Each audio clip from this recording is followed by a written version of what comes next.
Jibril menawarkan kepada Nabi Allah Muhammad, wahai Muhammad, apakah kau ingin menjadi seorang rasul dan seorang raja? Apa jawab Nabi? Aku ingin menjadi seorang rasul dan seorang hamba. Berarti pangkat hamba lebih mulia di sisi Allah ketimbang pangkat raja, ketimbang pangkat presiden, ketimbang pangkat gubernur, ketimbang pangkat bupati, ketimbang pangkat dunia. Itu lebih mulia di sisi Allah pangkat seorang hamba. Kenapa saudara? Karena seorang raja itu gampang berjiwa sombong. Yang bikin orang sombong itu ada 4 hal. Pertama, ketika ia memiliki pangkat dan jabatan, dia akan gampang terserang penyakit sombong. Ketika orang menghormatinya, dia lupa bahwa dia adalah hamba Allah. Ia merasa besar dengan pangkat dan jabatannya, sehingga menganggap orang-orang itu rendah. Ketika seseorang lupa dengan hakikat dirinya, maka dia akan gampang menjadi orang yang sombong.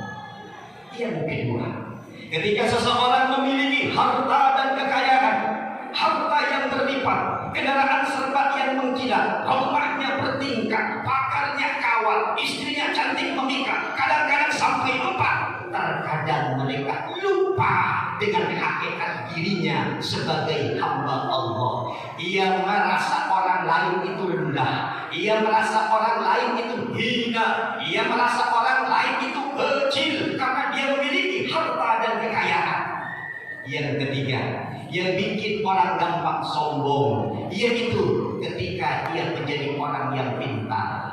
Ketika kepintaran dia miliki, ketika seluruh ilmu ia kuasai, terkadang sang pemilik ilmu ia lupa bahwa ilmunya adalah pemberian Allah. Ia akan gampang menyalahkan orang lain, ia akan gampang membodoh-bodohkan orang lain. Inilah yang ditakutkan. Yang keempat, yang gampang orang terserang dengan penyakit sombong adalah mereka yang ahli ibadah, ahli taat, ahli makrifat. Kalau dia tidak bisa menembus qalb dan sudurnya untuk menunggali kaulah Gusti, dia akan merasa paling hebat ibadahnya, sehingga gampang mengkafir-kafirkan orang lain, sehingga ia gampang menyalah-nyalahkan orang lain. Sifat seperti inilah yang ditakuti oleh Rasul. Maka Rasul memilih menjadi seorang hamba.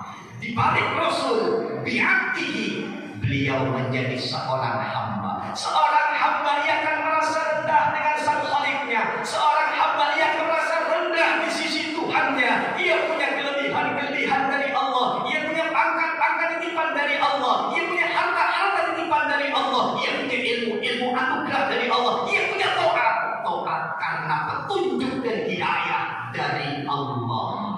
Maka belajarlah jadi seorang hamba, maka yakin kita pun akan menjadi hamba-hamba yang agung. Hadirin jamaah Jumat yang berbahagia, kaum muslimin yang tercinta. Yang kedua, ketika kita ingin belajar menjadi seorang hamba yang taat, subhanalladzi asra. Subhan, kalimat isim bermakna tasbih, tadullu ala makna tanji.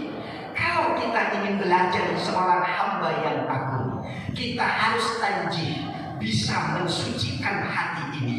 Bukankah selama ini hati kita masih kotor? Bukankah selama ini hati kita masih tercampur dengan urusan-urusan duniawi, sehingga kita susah untuk mendekatkan diri kepada Allah?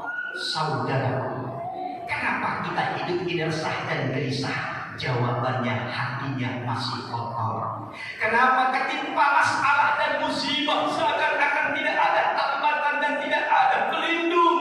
Padahal ada Allah. Berarti hati kita masih kotor. Ketika kita tertimpa oleh seluruh masalah seakan bertali-tali, seakan-akan hidup ini ruwet dan mumet, berarti hati kita masih kotor. Padahal Allah itu dekat. Wa idza sa'alaka ibadi fa inni qarib.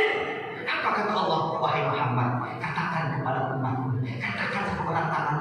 saja. Makin dekat, sesungguhnya akhirnya dekat. Maka ketika ada masalah dan problema, dekatkan kepadaku. Subhanallah. Pandailah kita mensucikan Allah. Pandailah kita bertasbih mensucikan Allah. Ketika kita sering menyebutnya, ketika kita sering mensucikannya, Allah akan permudah seluruh masalah kita.